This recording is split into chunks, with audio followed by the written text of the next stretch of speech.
দর্শক কালের কণ্ঠে স্বাগত জানাচ্ছি। আমি খান মনিরুজ্জামান। আমি বর্তমানে রয়েছি বরিশাল কেন্দ্রীয় নথুল্লাবাদ বাস টার্মিনাল এলাকায়।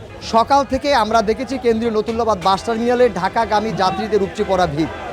আমরা কথা বলবো ঢাকাগামী যাত্রীদের সাথে, তাদের কাছ থেকে জানবো যে যাত্রী সাধারণের কাছ থেকে আমরা জানবো তাদের কাছ থেকে অতিরিক্ত ভাড়া আদায় করা হচ্ছে কিনা, পথি মধ্যে তাদের কাছ থেকে বাড়তি ভাড়া আদায় হয়েছে কিনা।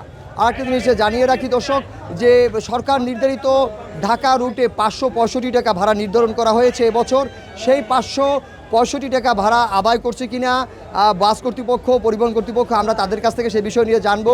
পদ্মা সেতু চালু হওয়ার পর দক্ষিণাঞ্চল বরিশালে কয়েক গুণ বেড়েছে পরিবহনের যাতায়াত, আর তার ফলে লঞ্চে যাত্রী কিছুটা কমেছে।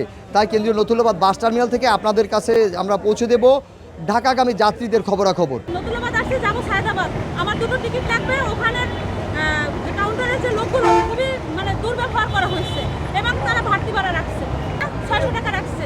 এক্সকিউজ দেখাতে পারে না, বলছে আমাদের খালি গাড়ি ঢাকা থেকে আসে, এখন আমরা যাওয়ার সময় 600 টাকা হানিফ পরিবহন। তারপরে আবার তারা সদুত্তর দিতেও পারেনি এবং খারাপ ব্যবহার করছে। সবচেয়ে বড় কথা, খারাপ ব্যবহার করছে। সে আমার হাত থেকে টিকিট টেনে নিয়ে যাচ্ছে, বিক্রি করবেন আমাকে। বরিশাল থেকে ঢাকায় যাব, ওরা আগে 550 টাকা টিকিট রাখতো, বর্তমানে ওরা 850 নিচ্ছে।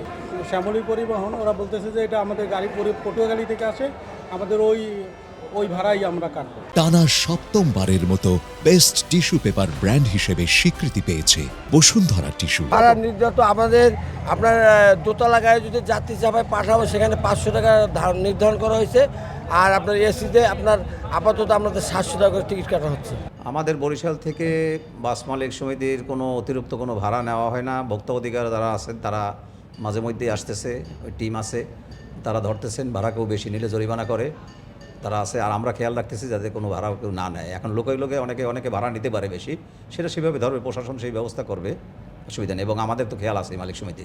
দর্শক, আমরা ঢাকাগামী যাত্রীদের সাথে কথা বলেছি, তারা আমাদের জানিয়েছে যে সরকার নির্ধারিত 565 টাকা যে ভাড়া রয়েছে, সেই ভাড়ার চেয়ে বেশ কিছু পরিবহন কিন্তু তারা অতিরিক্ত ভাড়া আদায় করছে। এ বিষয়ে প্রশাসনের নজরদারি রাখার জন্য তারা কিন্তু আবেদন জানিয়েছে। সব মিলিয়ে বলা যেতে পারে দক্ষিণাঞ্চলের যে কর্মমুখী মানুষ, তারা কিন্তু ঢাকা সহ বিভিন্ন স্থানে ফেরার জন্য পরিবহনকেই কিন্তু তারা বেছে নিয়েছে। তাই গতকালকে থেকে বরিশাল থেকে ঢাকাগামী যে পরিবহনের যাত্রীর চাপ বেড়েছে এবং আমাদের পরিবহনের যে কাউন্টারের যে কর্তৃপক্ষ রয়েছে তারা আমাদের জানিয়েছে যে বৃহস্পতি, শুক্র এবং শনিবার দিন এই যাত্রীদের চাপ আরও বাড়বে।